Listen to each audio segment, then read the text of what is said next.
पैठण तालुक्यातील Baramati agro sugar कारखान्याची नवीन शाखा सुरू करण्याची मागणी. पैठण तालुक्यातील ऊस उत्पादक शेतकऱ्यांच्या हितासाठी बारामती ॲग्रो शुगर कारखान्याची नवीन शाखा सुरू करण्यात यावी अशी मागणी राष्ट्रवादी काँग्रेस शरदचंद्र पवार पक्षाचे पैठण तालुकाध्यक्ष डॉक्टर गुलदाद पठाण यांनी बारामती ॲग्रो शुगरचे चेअरमन माननीय श्री गुडवे आबा यांच्याकडे निवेदनाद्वारे केली.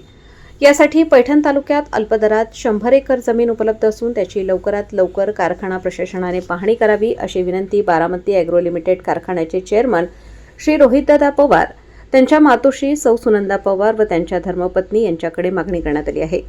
निवेदनात पैठण तालुक्यात कारखाना सुरू करण्यासाठी सुमारे 80 एकर जागा उपलब्ध असल्याचे नमूद करण्यात आले आहे. तसेच प्रस्तावित जागा परिसरात मोठ्या प्रमाणात ऊस उत्पादन होत असल्याने नवीन कारखाना सुरू झाल्यास शेतकऱ्यांचा वाहतूक खर्च कमी होईल, ऊसाला योग्य दर मिळेल आणि स्थानिक युवकांना मोठ्या प्रमाणात रोजगाराच्या संधी उपलब्ध होतील असेही सांगण्यात आले.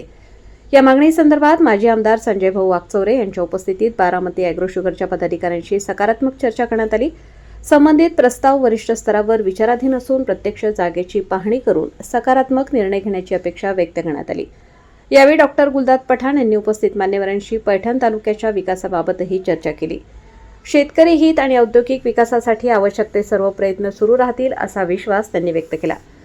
या प्रसंगी माजी आमदार श्री संजय पाटील वाकचौरे, विहा मांडवाचे माजी सरपंच शेख राजूभाई, इंदेगावचे माजी सरपंच श्री सुभाष बाबर, एकनाथ बेळगे, शंकर नरके, शेषनारायण दसपुते, मौलाना रईस, मौलाना मेहबूद, हबीब पठाण व अनेक तालुक्यातील पदाधिकारी उपस्थित होते. प्रतिनिधी कैसर पठाण, बुलंद आवाज, पैठण.